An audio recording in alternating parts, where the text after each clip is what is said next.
सभी को हमारा नमस्कार। आज के लेक्चर वीडियो में हम चर्चा करेंगे अधिकतम सामाजिक लाभ का सिद्धांत, principle of maximum social advantage.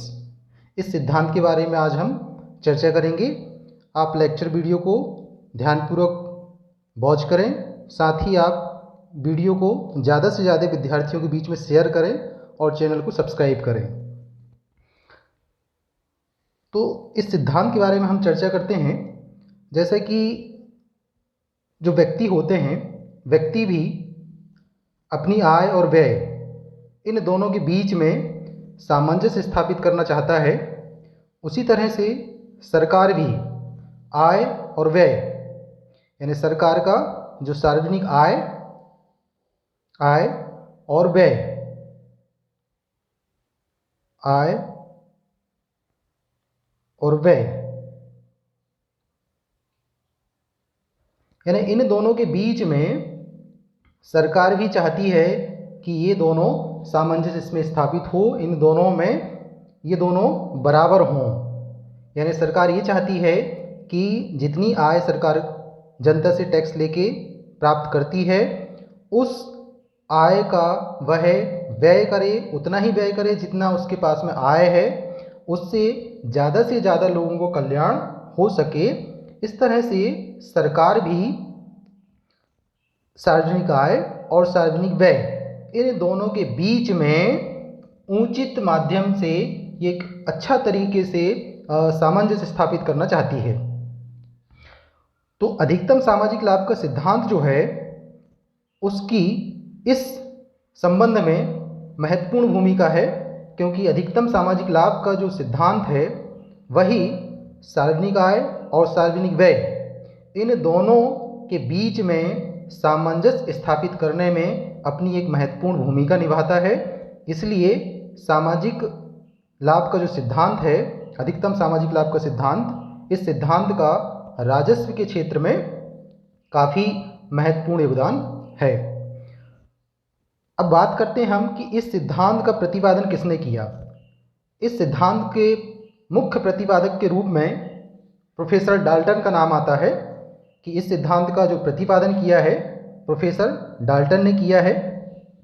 साथ ही प्रोफेसर पीगू और मसग्रेव, इनका भी बड़ा उल्लेखनीय नाम है। इन्होंने भी अधिकतम सामाजिक लाभ के सिद्धांत की व्याख्या किया है। प्रोफेसर पीगू ने इस सिद्धांत को अधिकतम कुल कल्याण का सिद्धांत, principle of maximum aggregate welfare के नाम से इसको प्रस्तुत किया है। प्रोफेसर वैगनर ने इस सिद्धांत का नाम दिया है सामाजिक कल्याण का सिद्धांत, प्रिंसिपल ऑफ सोशल वेलफेयर कहा है।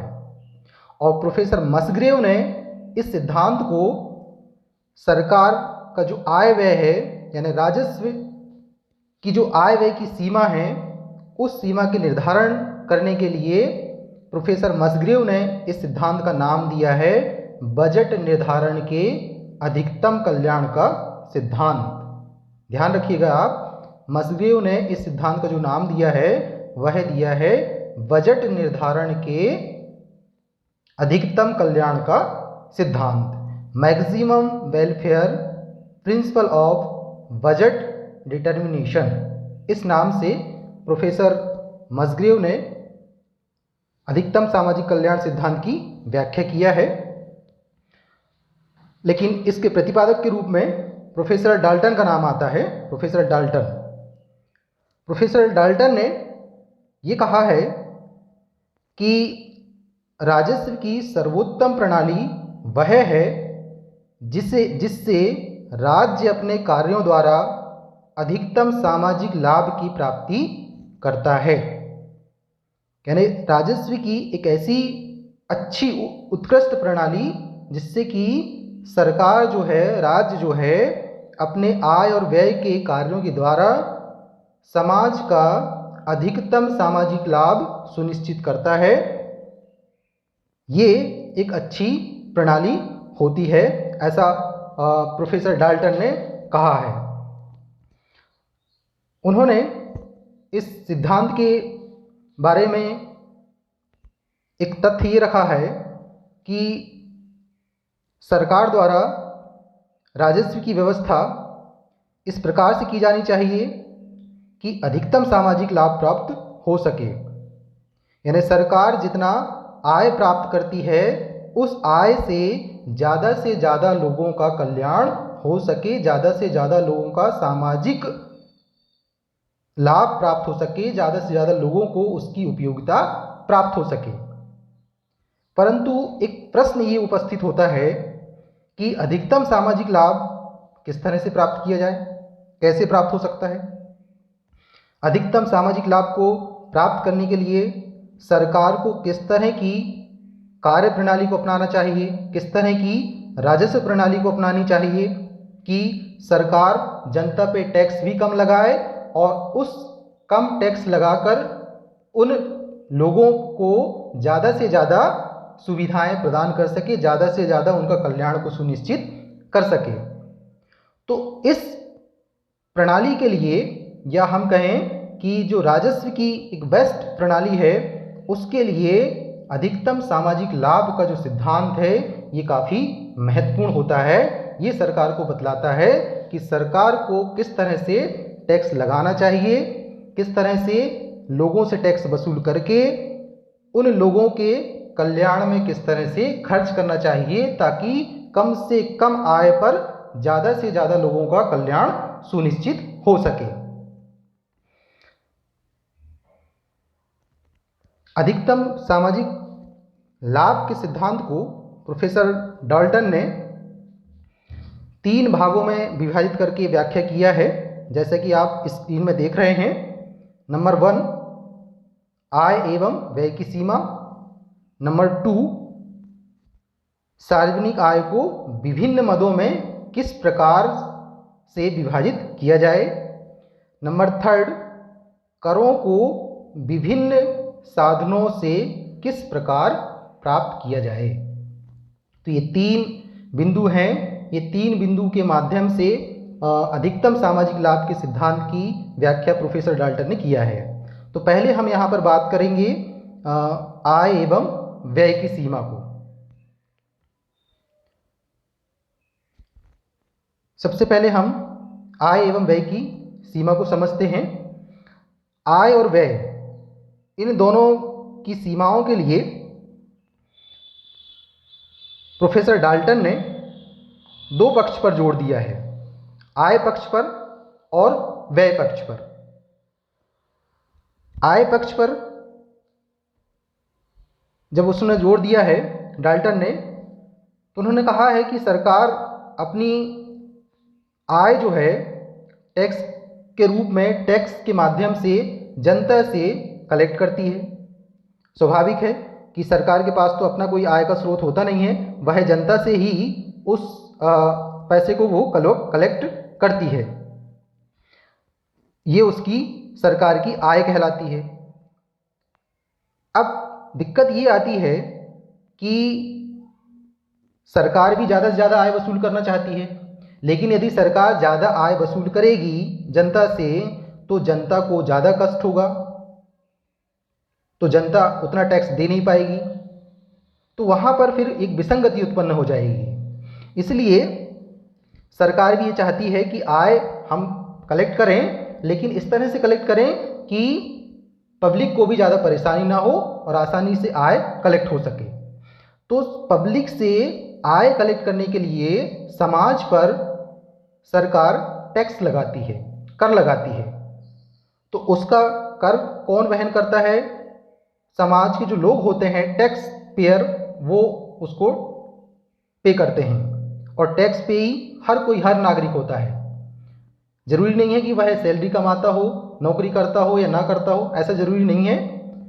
जो भी लोग, जो देश की कोई भी वस्तु और सेवा का उपयोग करता है, वह किसी न किसी रूप में सरकार को टैक्स देता है।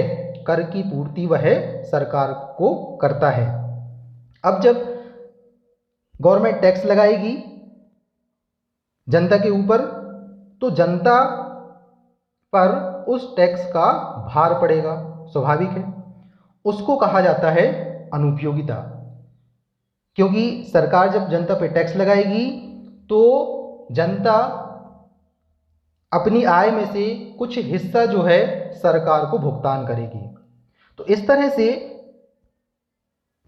जनता के पास में आय कम हो जाएगी, तो जनता को टैक्स लगने के कारण अनुपयोगिता प्राप्त होगी।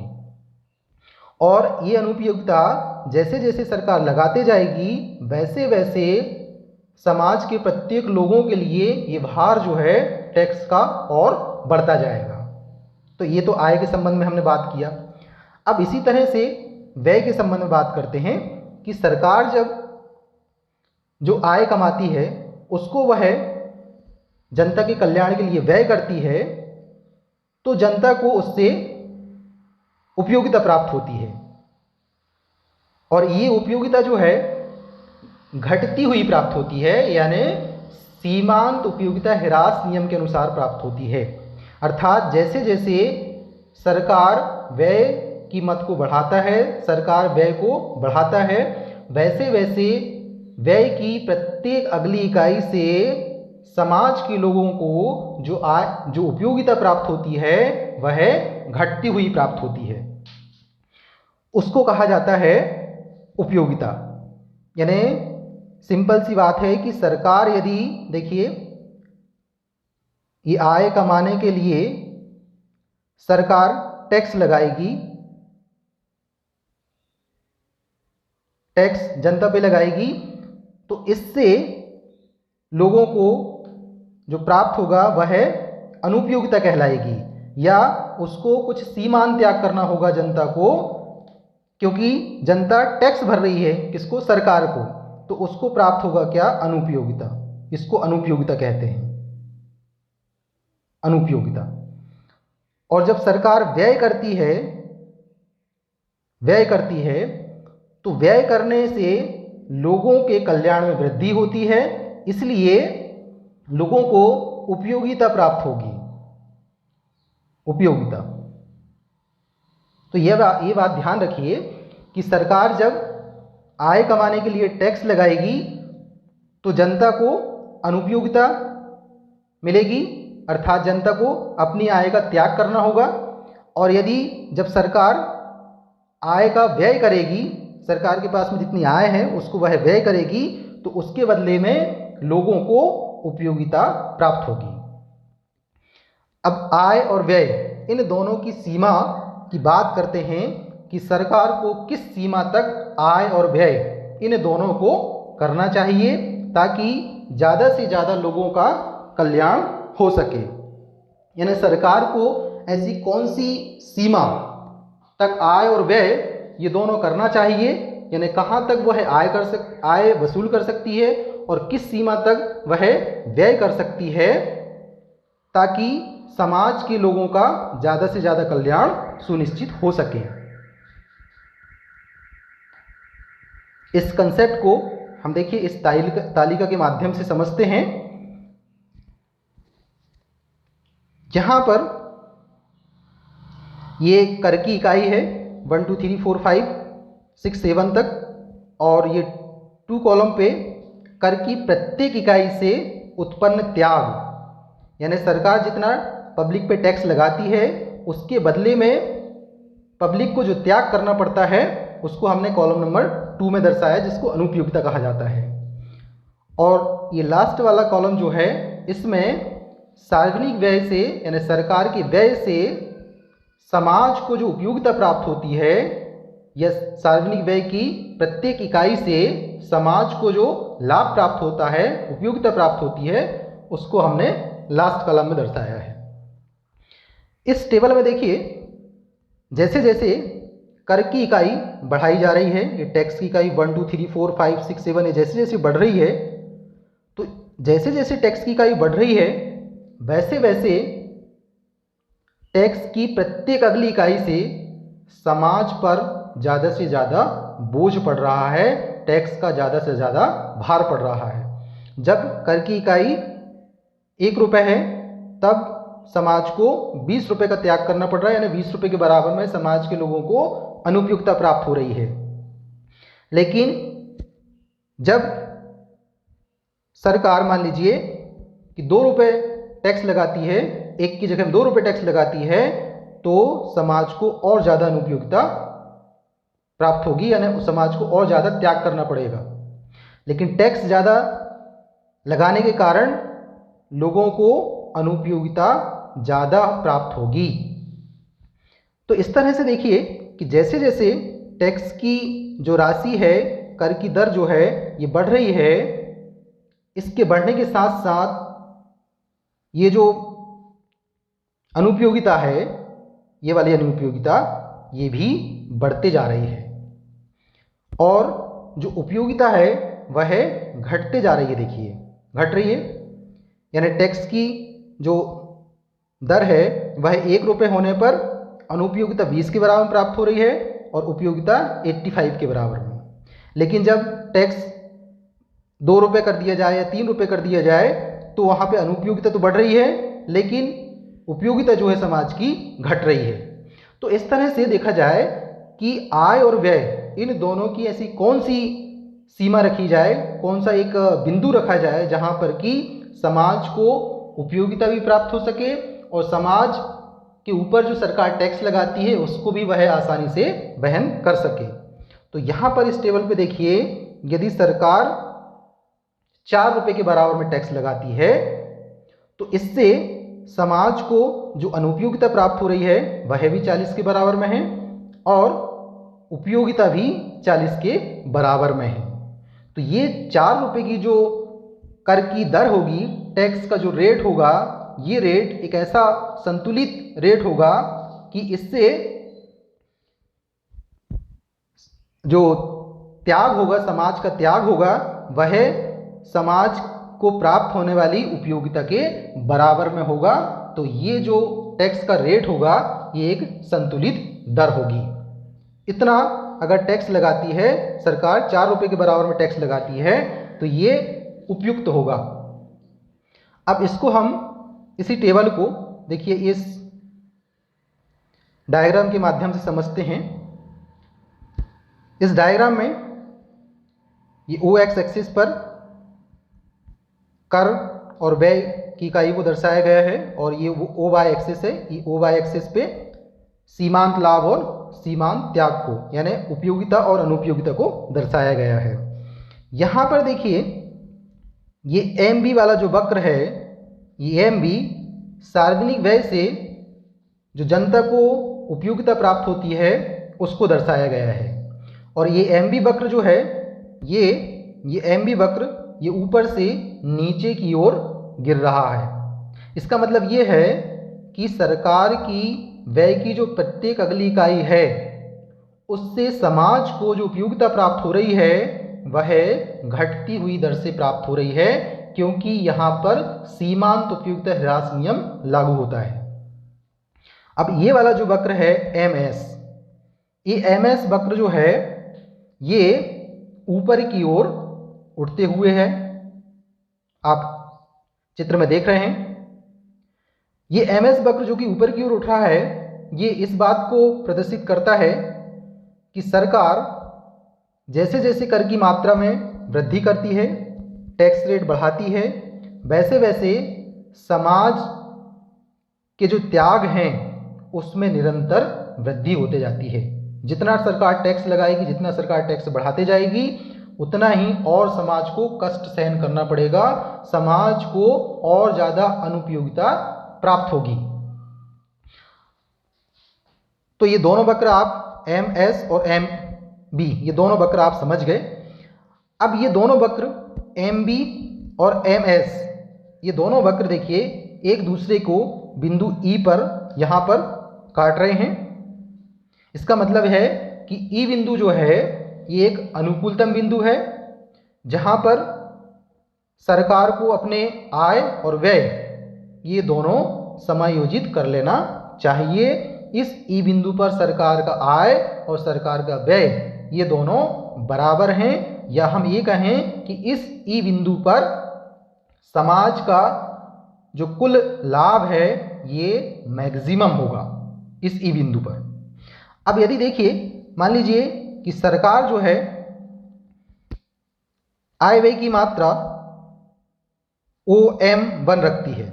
तो इस OM1 मात्रा पर समाज का जो सीमांत त्याग है वह है T1M1। T1M1 ये समाज का त्याग है और समाज को जो उपयोगिता प्राप्त हो रही है वह प्राप्त हो रही है यहाँ पर TM1। यानी यदि सरकार OM1 के बराबर में आय व्यय की इकाइयाँ निर्धारित करती है तो इस दर पर समाज को ज़्यादा उपयोगिता प्राप्त होगी और सरकार को जो आय प्राप्त होगी वह कम प्राप्त होगी। इसके एक अपोजिट कंडीशन भी हो सकती है कि यदि सरकार मान लीजिए आय और व्यय की मात्रा जो है वह OM2 यहाँ तक यदि वो समायोजित करती है, यहाँ तक निर्धारित करती है, तो यहाँ पर देखिए सीमांत त्याग जो है, सीमांत त्याग वाला ये वाला वक्र है, तो सीमांत त्याग RM2 है।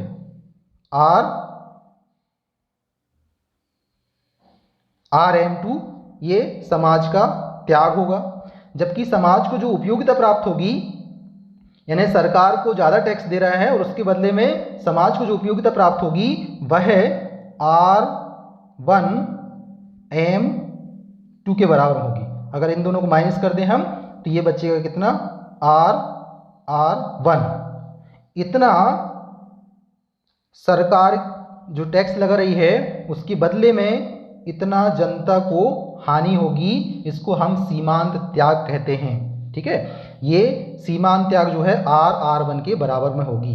यानी सरकार यदि OM2 कर की इकाई निर्धारित करती है तो यहाँ पर समाज को ज़्यादा कष्ट वहन करना होगा, ज़्यादा अनुपयोगिता उसको प्राप्त होगी। तो इस तरह से हम देखें तो बिंदु E जो है अनुकूलतम बिंदु होगा जहाँ पर कि सरकार का आय व्यय जो है OM होगा। यहाँ पर अगर इतना OM के बराबर में सरकार आय व्यय निर्धारित करती है तो यहाँ पर पब्लिक को भी टैक्स देने में प्रॉब्लम नहीं होगी और सरकार जो आय कमाती है उस आय को भी वह जनता के कल्याण पे व्यय करेगी, तो उससे ज़्यादा लोगों का कल्याण सुनिश्चित हो सकेगा।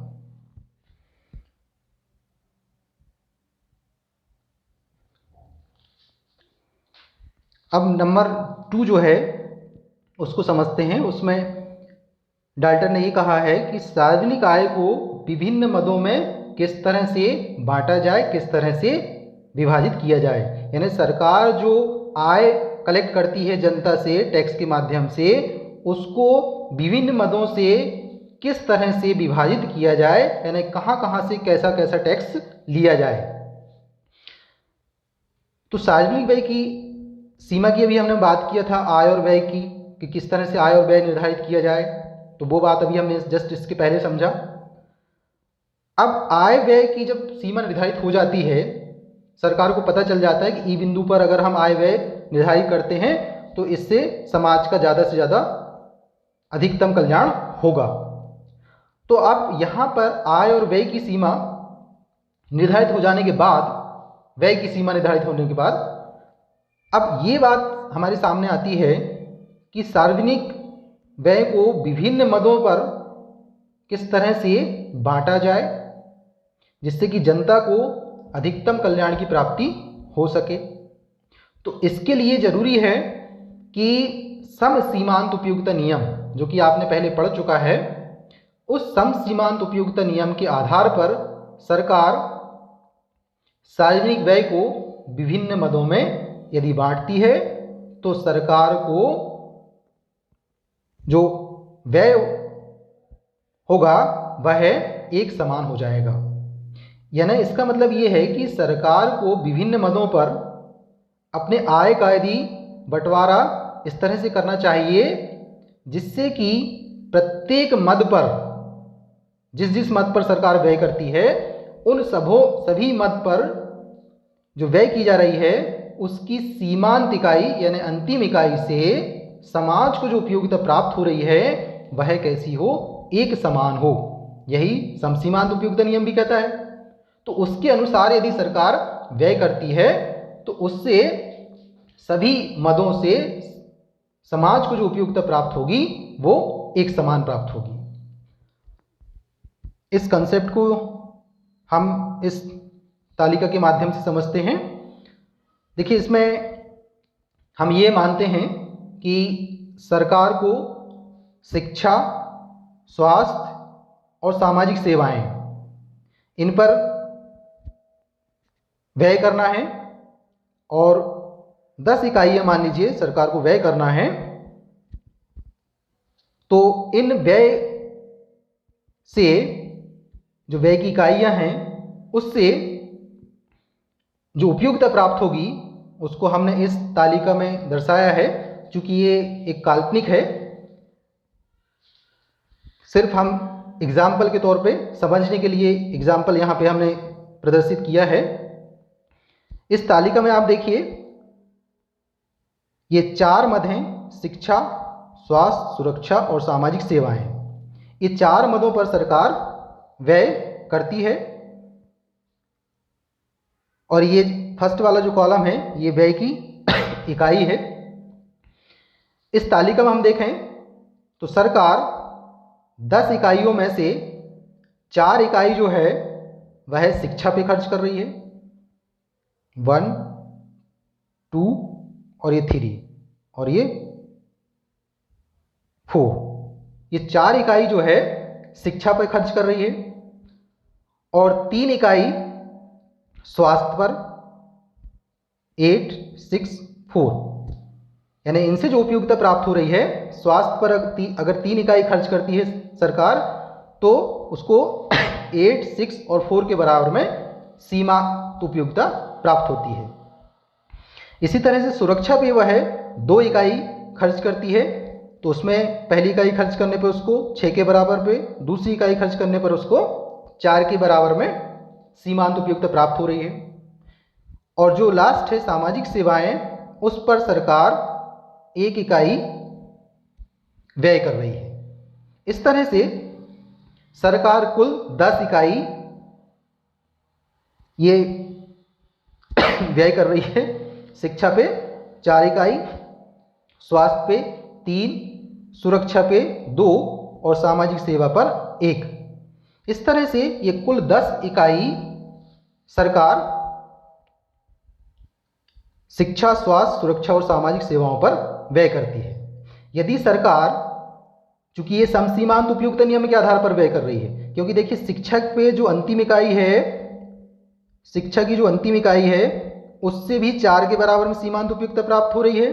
स्वास्थ्य की जो अंतिम इकाई है उससे भी 4 के बराबर में, और सुरक्षा पर भी जब अंतिम इकाई खर्च की जाती है 2 इकाई, तो वहाँ पर भी 4 के बराबर में सीमांत उपयुक्तता प्राप्त हो रही है। इसी तरह से सामाजिक सेवाओं पर 1 इकाई खर्च करने पर 4 के बराबर में सीमांत उपयुक्तता प्राप्त हो रही है।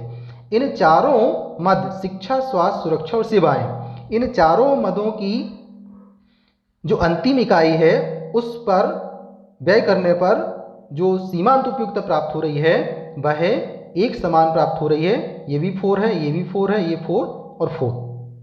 तो यदि सरकार इस तरह से इन सभी मदों पर अपनी आय को व्यय करती है तो समाज का अधिकतम कल्याण होगा, अधिकतम उपयुक्तता समाज को प्राप्त होगी।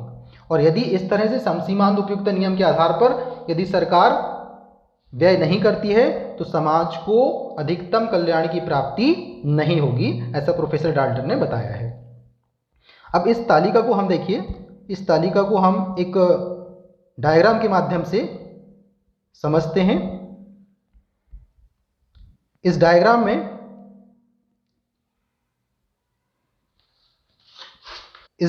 देखिए, सरकार की जो व्यय की मात्रा है उसको हमने ओ एक्स एक्सिस पे और सीमांत उपयुक्तता को ओ वाई एक्सिस पे दर्शाया है।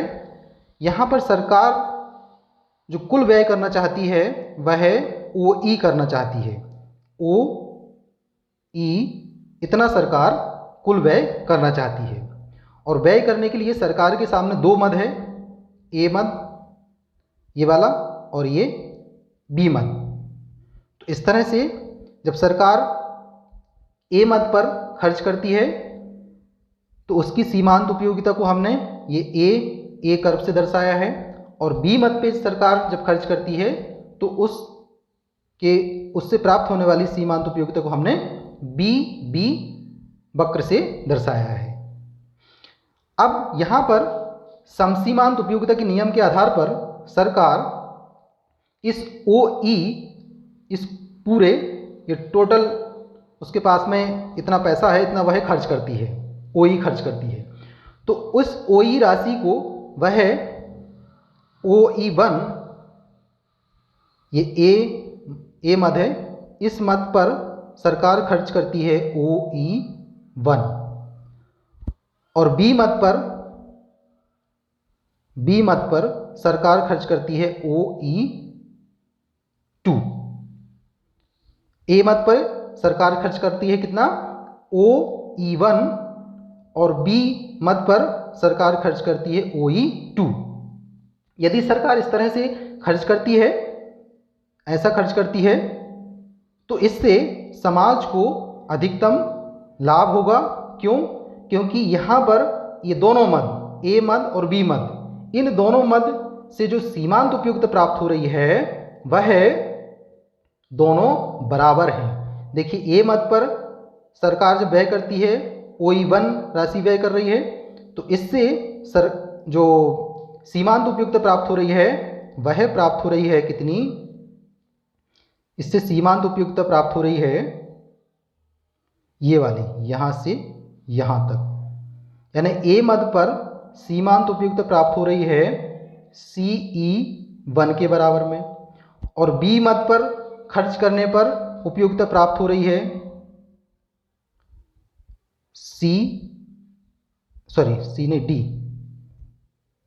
DE2 के बराबर में।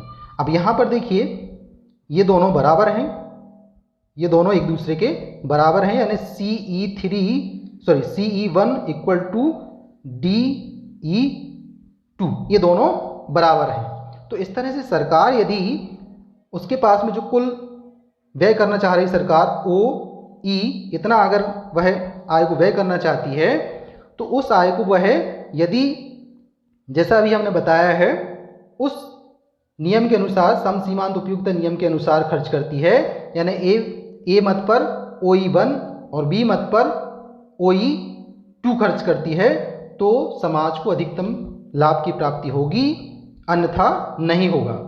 अगर मान लीजिए, जैसे देखिए इसकी एक विपरीत स्थिति हम मानते हैं कि यदि सरकार ए मद पर OE1 खर्च ना करके ए मद पर सरकार खर्च करती है OE3, इतना ए मद पे यानी ज़्यादा खर्च करती है। तो ज़्यादा खर्च करेगी तो स्वाभाविक है कि उपयोगिता बढ़ेगी। तो उपयोगिता में जो वृद्धि होगी, यहाँ पर उपयोगिता में वृद्धि इतनी होगी CE1 E3 F, इतनी उपयोगिता में वृद्धि होगी। लेकिन सरकार ए मद पे ज़्यादा खर्च कर रही है और बी मद पे व्यय को घटा रही है। तो बी मद पर सरकार मान लीजिए कि खर्च करती है वह OE3, यानी ए मद पर सरकार व्यय बढ़ा रही है और बी मद पर सरकार कम कर रही है।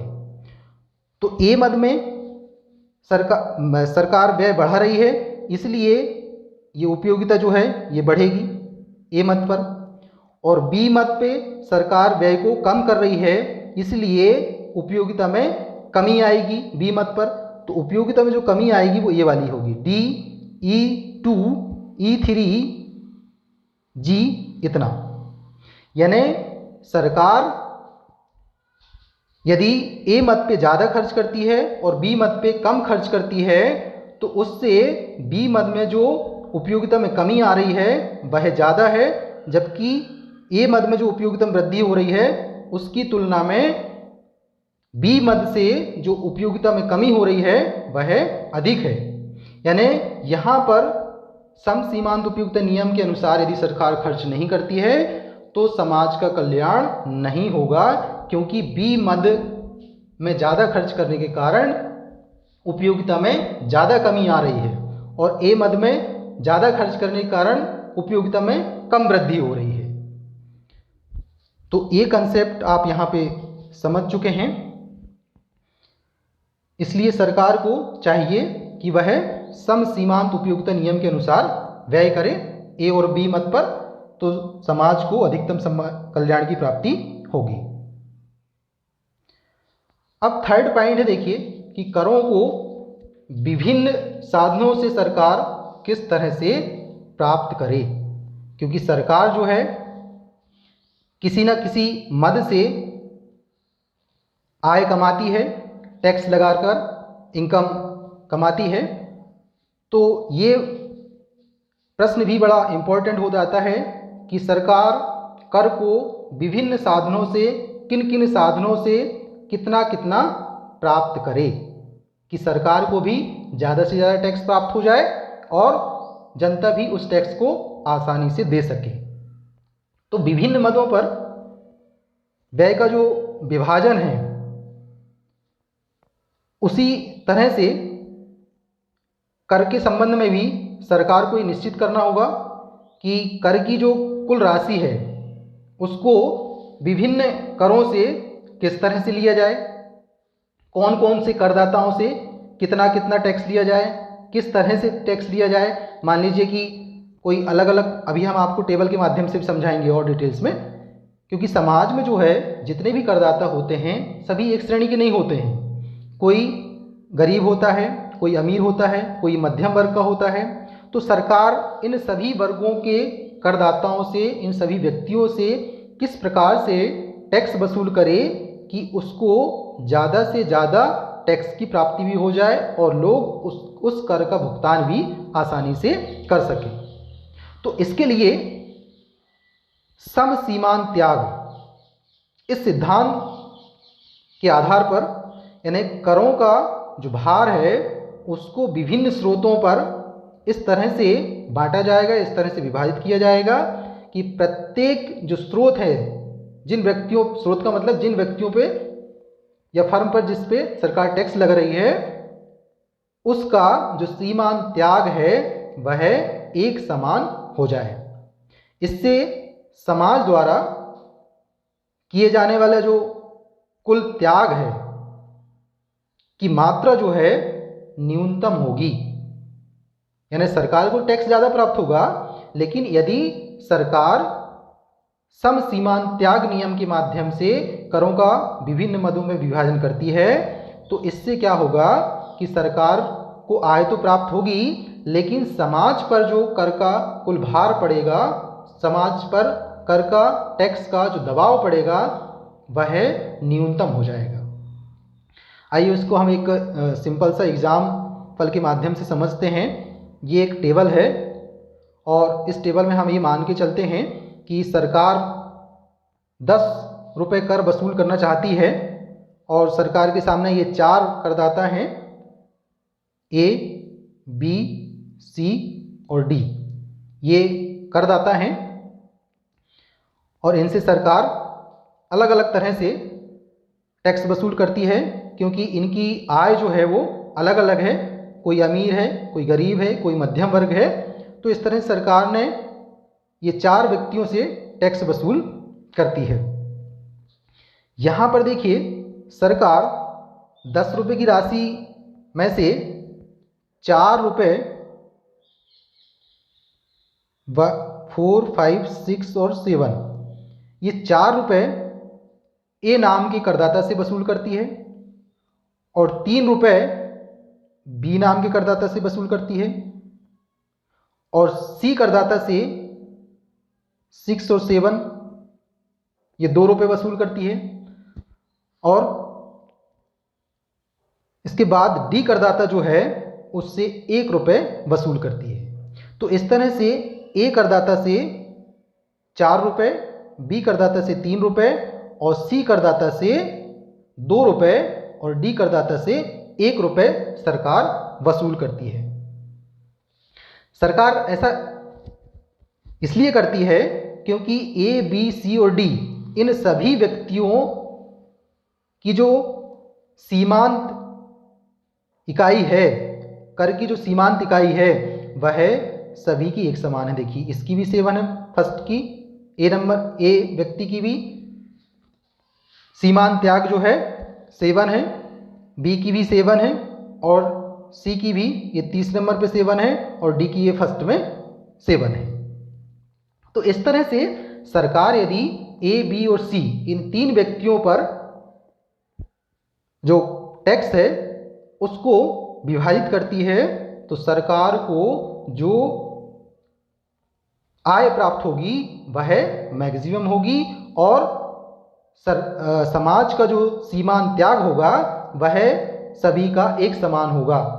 एक ए व्यक्ति का 7, इसका भी 7, इसका भी 7 और इसका भी 7। यानी यदि भाई ए व्यक्ति है, ये चूंकि हो सकता है अमीर होगा इसलिए इससे सरकार 4 रुपये वसूल कर रही है। बी व्यक्ति उससे थोड़ा कम अमीर है इसलिए इससे 3 रुपये। सी व्यक्ति ये मध्यम वर्ग है इसलिए इससे 2 रुपये और ये डी जो है गरीब व्यक्ति है इसलिए इससे 7 रुपये वसूल कर रही है। तो इस तरह से यदि सरकार जो है सम सीमांत त्याग नियम के माध्यम से टैक्स की वसूली करती है तो करदाताओं का जो कुल त्याग होगा वह न्यूनतम होगा। इसको हम इस तालिका को इस डायग्राम के माध्यम से भी समझते हैं। इस डायग्राम में देखिए ये ए और ये बी, ये 2 करदाताओं के सीमांत त्याग की रेखाएं हैं। हम यहाँ ये मान के चल रहे हैं कि 2 करदाता मान ले रहे हैं हम। ए करदाता का ए वक्र है और बी करदाता का बी वक्र है। ये सीमांत वक्र दोनों का। दोनों के कुल त्याग को न्यूनतम करने के लिए ये आवश्यक है कि बी बिंदु पर, या सॉरी बी बिंदु नहीं, बी जो व्यक्ति है उस बी व्यक्ति पर, ये बी व्यक्ति है, इस बी व्यक्ति पर OX1 और ए व्यक्ति पर OX2, यानी बी व्यक्ति पे, इस बी व्यक्ति पे OX1 और ए व्यक्ति पर OX2 इतना सरकार टैक्स लगाए। तो ऐसा करने से क्या होगा कि दोनों करदाताओं का जो सीमांत त्याग है वह एक दूसरे के बराबर होगा, अर्थात CX1 इक्वल टू DX2, ये दोनों ही एक दूसरे के बराबर हैं। इसलिए सरकार क्या करे कि ए व्यक्ति पर OX2 के बराबर में और बी व्यक्ति पर OX1 के बराबर में सरकार टैक्स लगाएगी तो ज़्यादा बेहतर होगा। इससे दोनों करदाताओं का जो सीमांत त्याग है वह एक दूसरे के बराबर होगा। तो इस तरह से अभी डाल्टन ने अपने सिद्धांत को 3 बिंदुओं के माध्यम से प्रस्तुत किया था, उसको हमने यहाँ पर समझा है। मसग्रेव ने इस सिद्धांत की व्याख्या किया है, तो मसग्रेव के अनुसार भी हम इस सिद्धांत को समझेंगे। प्रोफेसर मसग्रेव ने डाल्टन के अधिकतम सामाजिक लाभ के सिद्धांत को बजट निर्धारण का अधिकतम कल्याण का सिद्धांत, maximum welfare principle of budget determination, ये उन्होंने कहा है।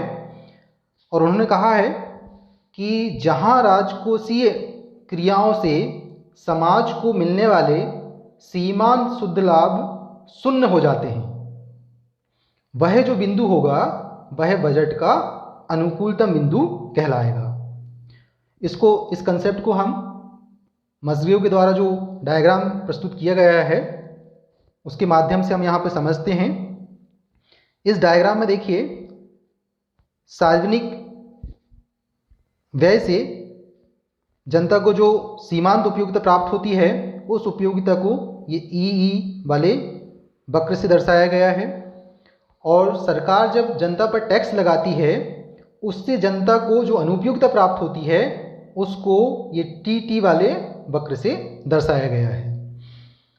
और ये जो ओ एक्स एक्सिस है, ये इस पर ओ एक्स एक्सिस पर बजट के आकार को या बजट क्रियाओं से लाभ हानि, ये जो लिखा हुआ, ये इसको दर्शाया गया है। ये ओ एक्स एक्सिस पे बजट के आकार को, और ये जो ओ वाई एक्सिस है ये वाली, इस ओ वाई एक्सिस पर सीमांत उपयोगिता को दर्शाया गया है। ये प्लस में है, इसका मतलब है ये सीमांत उपयोगिता है, और ये माइनस वाला जो भाग है जीरो के नीचे, ये सीमांत अनुपयोगिता वाला भाग है। अब ये वाला भाग तो जो है, ये वाला ई ये उपयोगिता को, और टी जो है ये अनुपयोगिता को दर्शाया है। इन दोनों में से माइनस करके ये जो एन वाली रेखा है उसको ज्ञात किया गया है। यानी एन वाली रेखा को किस तरह से ज्ञात किया गया है, ई वाली लाइन से ई वाली लाइन से टी वाली जो रेखा है उसको माइनस करके, उसको घटा करके एन वाली लाइन को ज्ञात किया गया है, एन वाली रेखा को प्राप्त किया गया है। और ये जो एन वाली रेखा है, ये एन वाली रेखा, ये रेखा जनता को बजट का, सरकार के बजट का जो आकार है या सरकार के बजट की जो राशि है, उस राशि से जनता को जो शुद्ध लाभ प्राप्त होता है, शुद्ध उपयोगिता प्राप्त होती है, उसको एन रेखा बतलाती है। इस डायग्राम में हम देखें तो सरकार का बजट का जो आकार है वह है ओ एम। ये अनुकूलतम या आदर्श बजट का आकार है। इस बिंदु पर शुद्ध सीमांत लाभ जो है वह जीरो है, क्योंकि ये देखिए, ये उपयोगिता वाला यहाँ पर जीरो हो जाता है, उसके बाद में माइनस होता है, तो यहाँ पर जीरो है एम बिंदु पर। इसलिए ओ एम बजट का आकार जो है ये अनुकूलतम बजट का आकार है।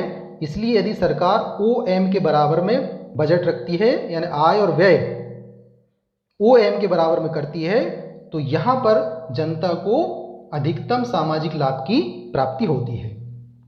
इस तरह से प्रोफेसर मसग्रेव ने भी सामाजिक लाभ के सिद्धांत की व्याख्या किया है। श्रीमती हिक्स ने अधिकतम सामाजिक लाभ के संबंध में अपने विचार प्रस्तुत किए हैं। उन्होंने ये बतलाया है कि राजस्व नीति का निर्धारण करने के लिए दो बातों पर जोर देना अति आवश्यक है। नंबर 1, उत्पादन स्तर। उन्होंने कहा है कि जितनी भी आर्थिक क्रियाएं घटित की जाती हैं, संपादित की जाती हैं, उन सबका उद्देश्य जो होता है वो मनुष्य की आवश्यकताओं की संतुष्टि करने के लिए वो क्रियाएं संपादित की जाती हैं। तो उत्पादन में जिन वस्तुओं का उत्पादन किया जाता है, उस उत्पादन को अधिकतम किया जाए। अधिकतम करने पर ही अधिकतम सामाजिक लाभ को प्राप्त किया जा सकता है, ऐसा प्रोफेसर हिक्स ने ही कहा है।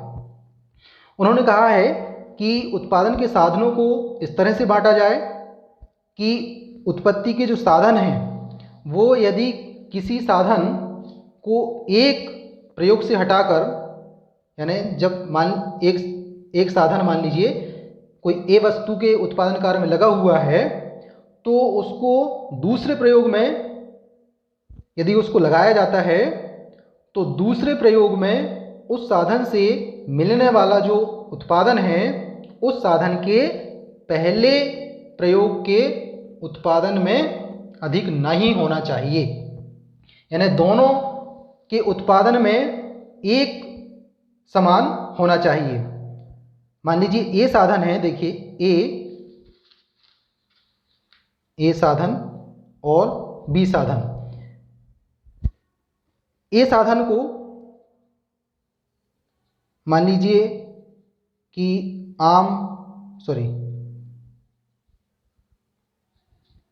ये साधन को चावल उत्पादन में लगाया जाता है, तो इस साधन को, इन दोनों साधनों को, और बी साधन को मान लीजिए कि ये शक्कर उत्पादन में लगाया जाता है, तो इन दोनों साधनों को इस तरह से लगाया जाए कि उत्पादन जो है अधिकतम होना चाहिए। यानी यदि ए साधन को चावल के उत्पादन से हटाकर यदि बी साधन में जहाँ कर शक्कर का उत्पादन होता है, यदि इसमें उसको लगाया जाता है तो इन दोनों से जो उत्पादन प्राप्त होगा वह एक समान होना चाहिए। ऐसा नहीं होना चाहिए कि ए साधन को यहाँ पे लाया शक्कर के उत्पादन में तो यहाँ पे उस साधन का उत्पादन जो है वो अधिक ज़्यादा होने लगे, ऐसा नहीं होना चाहिए। यानी ए साधन को जिस भी उत्पादन में उसको लगाया जाए, हम ये सीधी बात कह सकते हैं, तो उसमें उत्पादन जो है एक समान उसको प्राप्त होना चाहिए, तब समाज का अधिकतम लाभ होगा। दूसरी बात उन्होंने बताई है उपयोगिता का स्तर, यानी उपयोगिता को अनुकूलतम करने की बात। जिस तरह से उत्पादन अनुकूलतम की बात कही गई थी, उसी तरह से उपयोगिता अनुकूलतम की बात उन्होंने कहा है कि अधिकतम सामाजिक लाभ प्राप्त करने के लिए जरूरी है कि उपयोगिता स्तर को प्राप्त किया जाए। अर्थात विभिन्न व्यक्तियों को सरकार जब जो व्यय करती है, उस व्यय के माध्यम से जब व्यक्तियों को उपयोगिता प्राप्त होती है, उस व्यय से लोगों को कल्याण जो मिलता है या उपयोगिता मिलती है, उस उपयोगिता का जो स्तर है उसका स्तर कैसा होना चाहिए? अनुकूलतम होने चाहिए। अनुकूलतम होना चाहिए मतलब एक व्यक्ति की संतुष्टि को कम किए बिना दूसरे व्यक्ति को संतुष्टि को बढ़ाना संभव ना हो, वह बिंदु जो कहलाता है वह उपयोगिता अनुकूलतम का बिंदु कहलाता है। तो ये दो बातें श्रीमती हिक्स ने कहा है, इन दोनों उत्पादन स्तर और उपयोगिता स्तर, इन दोनों का स्तर अनुकूलतम होना चाहिए, तभी अधिकतम सामाजिक लाभ की प्राप्ति की जा सकती है। हालांकि ये बात जो प्रोफेसर हिक्स ने कही है, उत्पादन स्तर और उपयोगिता स्तर, ये व्यवहारिक नहीं है, क्योंकि इसको व्यवहार में लाना बड़ा कठिन है। इसको केवल सैद्धांतिक दृष्टिकोण से ही महत्वपूर्ण माना जा सकता है, व्यवहार की दृष्टि में इसको लाना बड़ा कठिन है। अब हम यहाँ पे बात करेंगे अधिकतम सामाजिक लाभ की आर्थिक कसौटियों के बारे में। Economic test of maximum social advantage के बारे में, कि जो अधिकतम सामाजिक लाभ का सिद्धांत है, क्योंकि इसको व्यवहारिक जगत में लागू करना बड़ा कठिन काम है और कई सारी इसमें कठिनाइयाँ भी है, लेकिन इसको लागू करना भी जरूरी है। तो जो राज्य की आर्थिक क्रियाएं हैं, यानी आय व्यय की जो क्रियाएं हैं, राजस्व संबंधी क्रियाएं हैं, इन क्रियाओं से समाज का जो कल्याण है वह अधिकतम हुआ है या नहीं हुआ है, इसको जानने के लिए, इसको चेक करने के लिए डाल्टन ने ये कुछ 5 महत्वपूर्ण कसौटियाँ प्रस्तुत किया है। ये इकोनॉमिक टेस्ट उन्होंने बतलाए हैं कि इन टेस्ट के माध्यम से हम जान सकते हैं कि जो राजस्व संबंधी जो क्रिया है सरकार की, उससे समाज का कल्याण हो रहा है अथवा नहीं हो रहा है। फर्स्ट कसौटी जो है वह है शांति एवं सुरक्षा की। भाई प्रत्येक सरकार हो या राज्य हो, उन सबका एक सबसे महत्वपूर्ण कार्य ये होता है कि वह अपने नागरिकों का विदेशी आक्रमण से हो या आंतरिक अव्यवस्था से हो या आंतरिक अशांति हो, उससे समाज को सुरक्षा प्रदान करे। ये प्रत्येक सरकार का एक दायित्व होता है। बाहरी सुरक्षा प्रदान करना, आंतरिक शांति से नागरिकों को निवासरत रखना, क्योंकि आंतरिक शांति बनी रहती है तो जो नागरिक होते हैं उनमें सरकार के प्रति आत्मविश्वास होता है और वह आर्थिक क्रियाएं करने के लिए और प्रेरित होते हैं। तो इसके लिए ज़रूरी है कि सरकार जो है शांति और सुरक्षा की व्यवस्था करे, इससे सामाजिक लाभ में भी वृद्धि होती है। इसके लिए आवश्यक है कि सरकार, सेना, पुलिस, न्यायालय और भी कई सारी सेवाएं हैं, इन सारी सेवाओं पर सरकार उचित माध्यम से व्यय करे, क्योंकि इन सब व्यवस्थाओं के बिना समाज का आर्थिक कल्याण करना बड़ा कठिन काम है, समाज का आर्थिक कल्याण करना संभव नहीं है। इसलिए पहली कसौटी ये है कि सरकार क्या करे, शांति एवं सुरक्षा स्थापित करे। दूसरी बात है उत्पादन में सुधार। राजस्व की कार्यवाही का जो मेन उद्देश्य होता है वह होता है उत्पादन में सुधार करने का भी उद्देश्य होता है, जिससे समाज के कल्याण में वृद्धि हो सके। उत्पादन में सुधार का मतलब है कि जो उत्पादन क्षमता है उसमें वृद्धि हो, ताकि प्रति इकाई श्रमिक का जो कुल उत्पादन है वह बढ़े। दूसरी बात यह है कि उत्पादन के जो संगठन है, प्रबंध है, ठीक है, बचते हैं, आंतरिक बचते हैं, बाह्य बचते हैं, उत्पादन की लागत है, इसमें कमी आए, संगठन अच्छा सुधरे, बेरोजगारी की समस्याएं दूर हों, उत्पादन का जो स्वरूप है और उसका आकार है उसमें भी सुधार हो, ऐसी वस्तुओं का समाज में उत्पादन किया जाए जो कि समाज की जो आवश्यकताएं हैं उनकी पूर्ति करे। तो इस तरह से उत्पादन में सुधार यदि होता है तो हम ये मानेंगे कि वहाँ पर समाज का कल्याण सुनिश्चित हो रहा है। ये दूसरी कसौटी की बात हुई। तीसरी कसौटी आर्थिक विषमता में सुधार की है। सरकार का एक मुख्य उद्देश्य ये भी होता है कि वह आर्थिक विषमता में सुधार करे, क्योंकि ऐसा ना हो कि कुछ वर्ग ही ज़्यादा संसाधन प्राप्त करने में माहिर हो जाएं, यानी समाज के मुट्ठी भर लोगों के पास में धन हो और कुछ लोग ऐसे हों जो कि 2 वक्त की जो आवश्यकताएं हैं उसको भी पूरी ना करते हों। यानी समाज ऐसा ना हो कि आर्थिक विषमता में बटा हुआ हो, यानी एक तरफ अमीर हो और एक तरफ गरीब हो, यानी अमीर और गरीब की जो खाई है वह और बढ़ तो नहीं रही है। यानी आय का समान रूप से वितरण होना आवश्यक है। यदि आय में जो विषमता है वह कम हो रही है तो इसका मतलब है कि वहाँ पे समाज का अधिकतम सामाजिक कल्याण सुनिश्चित हो रहा है। नंबर 4 देखिए, आर्थिक जीवन में स्थायित्व। आर्थिक जीवन में स्थायित्व लाने के लिए सरकार को आर्थिक क्रियाओं में सबसे महत्वपूर्ण बात ये होती है कि सरकार मुद्रास्फीति और विस्फीति इन दोनों की स्थितियों में नियंत्रण रखे। यदि इन दोनों में नियंत्रण नहीं है तो समाज का विकास संभव नहीं है। तो आर्थिक जीवन में स्थायित्व लाने के लिए जरूरी है कि समाज में ना तो तेजी से मुद्रास्फीति बढ़े और ना ही एकदम से विस्फीति की स्थिति उत्पन्न हो जाए।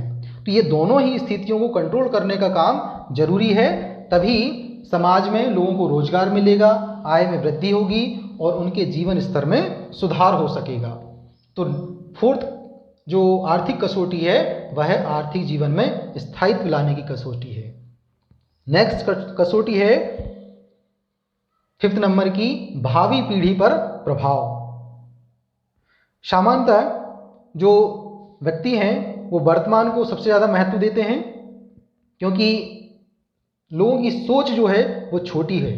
अगर वर्तमान तक की सोच रखते हैं तो इसका मतलब है कि आप फ्यूचर को कुछ नहीं दे रहे हैं, क्योंकि बहुत सारे लोग ये सोचते हैं कि भाई दीर्घ काल में तो हम सब मर जाएंगे, इसलिए जो कुछ सोचना है हमें वर्तमान के लिए सोचना है। किंतु राज्य का काम केवल वर्तमान का सोचना नहीं है, वर्तमान को ध्यान में रखते हुए भविष्य की नीति भी बनाना सरकार का काम है। भविष्य को भी संभाल के रखना, भविष्य की नीतियों को भी महत्व देना सरकार का काम होता है।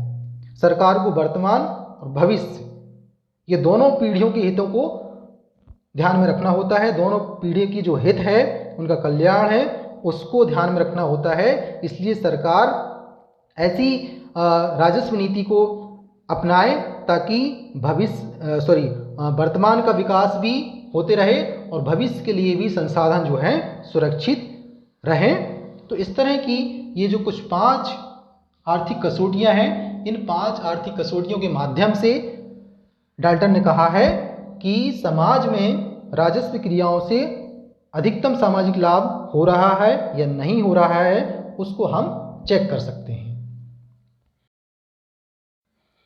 सामाजिक लाभ के सिद्धांत की कुछ आलोचनाएं हैं, उसके संबंध में हम बात करते हैं। क्योंकि अधिकतम सामाजिक लाभ का सिद्धांत जो है ये सैद्धांतिक दृष्टि से तो काफ़ी महत्वपूर्ण है, परंतु व्यवहारिक दृष्टि से हम देखें तो ये काफ़ी सीमित सिद्धांत है, जिसके कारण इस सिद्धांत को व्यवहारिक जगत में लागू करना बड़ा कठिन काम है। इसकी कुछ कठिनाइयाँ हैं, उस वजह से ये सिद्धांत जो है पूर्णतः सरकार के लिए व्यवहारिक जगत में लागू कर पाना कठिन है। नंबर 1 आप देख रहे हैं, पहली आलोचना, लाभ तथा त्याग, इन दोनों का मापन करना संभव नहीं है। जैसे कि यह सिद्धांत जो है सीमांत लाभ और सीमांत त्याग इन दोनों पर आधारित है, जबकि व्यवहारिक जगत में हम बात करें तो सीमांत लाभ यानी सीमांत उपयोगिता और सीमांत त्याग, सीमांत उपयोगिता या हम कहें सीमांत अनुपयोगिता, इन दोनों की माप करना संभव नहीं है, क्योंकि ये दोनों उपयोगिता जो हैं ये व्यक्ति विशेष पर निर्भर करता है, इसलिए इन दोनों की माप करना संभव नहीं है। दूसरी आलोचना इस आधार पर की जाती है कि आय और व्यय, इन दोनों का जो संबंध इस सिद्धांत में बताया गया है वह एकदम स्पष्ट नहीं है।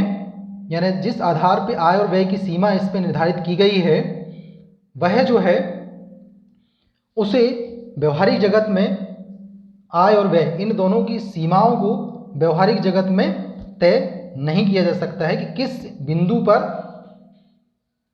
सरकार सबसे ज़्यादा टैक्स कलेक्ट कर सकती है और किस बिंदु पर जनता को सरकार के द्वारा टैक्स लगाने पर न्यूनतम त्याग करना पड़ेगा। ये एक जो अनुकूलतम बिंदु है, उस अनुकूलतम बिंदु को अर्थात आय और व्यय इन दोनों के सामंजस्य का जो बिंदु है उसको ज्ञात करना, उसको जान पाना बड़ा कठिन काम है। इसलिए भी अधिकतम सामाजिक लाभ सिद्धांत की आलोचना की जाती है। नंबर 3, वर्तमान त्याग और भावी उपयोगिता, इस आधार पर भी इस सिद्धांत की आलोचना की जाती है, क्योंकि अनेक जो सार्वजनिक व्यय ये जो किए जाते हैं ये वर्तमान के आधार पर भी किए जाते हैं और भविष्य के आधार पर भी किए जाते हैं। टैक्स जो लगाए जाते हैं वो वर्तमान की कुछ आवश्यकताओं की पूर्ति करने के लिए लगाए जाते हैं और भविष्य की जो प्लानिंग है गवर्नमेंट की उसके लिए भी टैक्स लगाए जाते हैं। लेकिन ये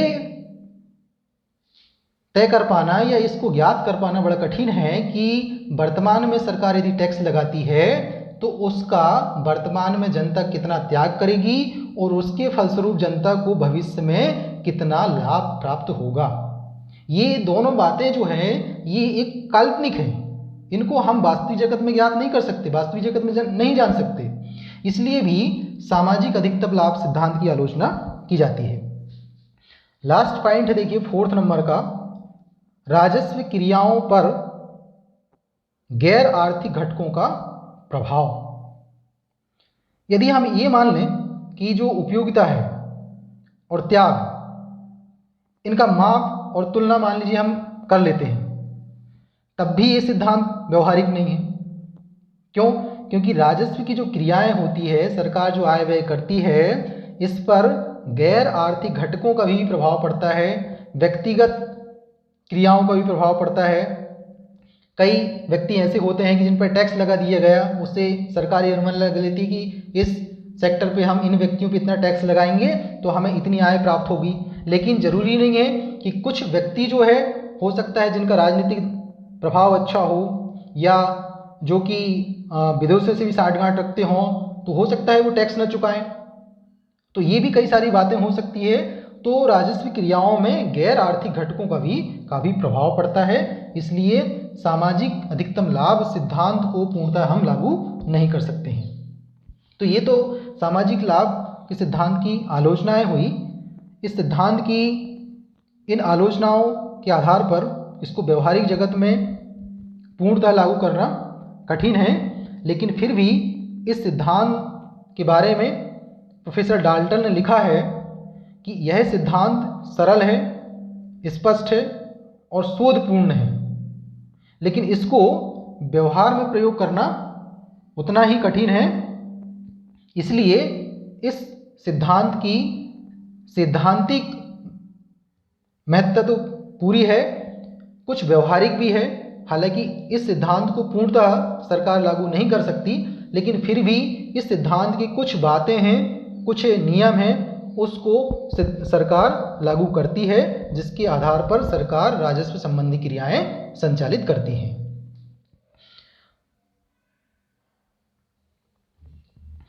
जैसे कि अभी हमने सामाजिक लाभ सिद्धांत की आलोचनाओं के बारे में चर्चा किया, लेकिन उन आलोचनाओं के बावजूद भी इस सिद्धांत की उपयोगिता राजस्व के क्षेत्र में है। तो अधिकतम सामाजिक लाभ के सिद्धांत की उपयोगिता के बारे में, इसके महत्व के बारे में हम बिंदुवार अध्ययन करेंगे। नंबर फर्स्ट, पूर्व सिद्धांतों की तुलना में ये सिद्धांत जो है काफ़ी अच्छा है, बेहतर सिद्धांत है, उत्तम सिद्धांत है, क्योंकि इस सिद्धांत से पूर्व जो सिद्धांत राजस्व के संबंध में प्रचलित थे, उन सिद्धांतों में टैक्स को अच्छा नहीं माना जाता था, बुरा माना जाता था, और सरकार को कम से कम व्यय करना चाहिए ये बतलाया गया था। जबकि ये सिद्धांत जो है यह बतलाता है कि एक निश्चित सीमा तक सरकार टैक्स जनता से ले सकती है और व्यय करने से जनता को भी सामाजिक कल्याण की प्राप्ति होती है। तो इस सिद्धांत में पूर्व जो सिद्धांत बने हुए थे उससे ज़्यादा अच्छे तरीके से आय और व्यय को इसमें समझाया गया है कि टैक्स जो है वो बुरा नहीं है, टैक्स को लिया जा सकता है और उसको पुनः जनता पर, उनकी कल्याण पर उसको खर्च किया जा सकता है। नंबर 2, आर्थिक नीतियों का लक्ष्य। इस सिद्धांत से ही आर्थिक नीतियों का लक्ष्य सरकार निर्धारित करती है और प्रत्येक राजस्व नीति का जो अंतिम उद्देश्य होता है वह उद्देश्य होता है अधिकतम सामाजिक लाभ को निश्चित करने का उद्देश्य होता है। तो इस उद्देश्य को भी इस सिद्धांत के माध्यम से निर्धारित किया जा सकता है। नंबर 3, लाभ तथा लागत दोनों में महत्व है इस सिद्धांत का। इस सिद्धांत से पूर्व सरकार अपनी आय के अनुसार संतुलित बजट बनाती थी। संतुलित बजट यानी सार्वजनिक आय और सार्वजनिक व्यय ये दोनों बराबर रखा जाता था। किंतु इसके बाद इस तरह का जो दृष्टिकोण था, इस तरह की जो विचारधारा थी, संतुलित बजट की जो विचारधारा थी, उसमें बदलाव आया और सरकार लाभ और लागत इन दोनों को ध्यान में रखते हुए अधिकतम सामाजिक कल्याण करने के लिए काम करने लगी, उसके लिए नीति निर्धारित करने लगी है। नंबर 4, सार्वजनिक व्यय का स्वरूप। ये जो सिद्धांत है, इस सिद्धांत से पहले सार्वजनिक व्यय को कम से कम करने का प्रयास किया जाता था कि सरकार के पास में जितना धन है उसको कम से कम जनता पर खर्च किया जाए। जबकि इस सिद्धांत के निर्माण होने के बाद पूर्व जो धारणा थी उसमें परिवर्तन आया। सरकार का जो व्यय है वो जनता के कल्याण के लिए, उनकी आवश्यकताओं को ध्यान में रखकर कई सारी नीतियों के माध्यम से सरकार जनता पर खर्च करने लगी। नंबर 5 देखिए, सामाजिक लाभ की माप संभव है। कुछ परिस्थितियों में सामाजिक लाभ की माप नहीं कर सकते, लेकिन हमेशा ऐसा जरूरी नहीं है कि उसकी माप नहीं कर सकते। ये हमेशा एक कठिन कार्य नहीं है कि सामाजिक लाभ की माप हम नहीं कर सकते हैं। प्राकृतिक आपदा जैसे मान लीजिए बाढ़ है, इसको नियंत्रण करने पर कुछ राशि खर्च होती है, बहुत राशि भी खर्च होती है। जैसे अभी बीमारी चल रही कोरोना की, इसको भी कंट्रोल करने के लिए काफ़ी खर्च होता है। तो इसका अनुमान लगाना होगा सरकार को। उस अनुमान के आधार पर सरकार नीति निर्धारित करती है कि इसको नियंत्रित करने के लिए क्या उपाय किए जाएंगे। तो इस तरह से सामाजिक लाभ की भी माप कई सारी परिस्थितियों में की जा सकती है। तो इस तरह से आज के जो लेक्चर है इसमें आपने डाल्टन के द्वारा प्रस्तुत किए गए सामाजिक अधिकतम लाभ के सिद्धांत के बारे में विस्तृत रूप से जाना। साथ ही आपने हिक्स के विचार को जाना, मसग्रेव के विचार को भी इसमें आपने समझा है। तो आप इस टॉपिक को बहुत बड़ा ना समझें, हमने आपको इस लेक्चर में कंप्लीट सामाजिक लाभ के सिद्धांत को समझाया है। परीक्षा में यदि आपसे सिर्फ ये पूछा जाता है कि मसग्रेव के सामाजिक लाभ सिद्धांत को समझाइए, तो केवल आप मसग्रेव ने जो व्याख्या किया है आप उसको ही समझाएंगे। यदि आपसे पूछा जाता है कि हिक्स के द्वारा प्रस्तुत आर्थिक कसौटियों को लिखिए, तो आपको जो 2 कसौटी हमने बताया उसको लिखना है।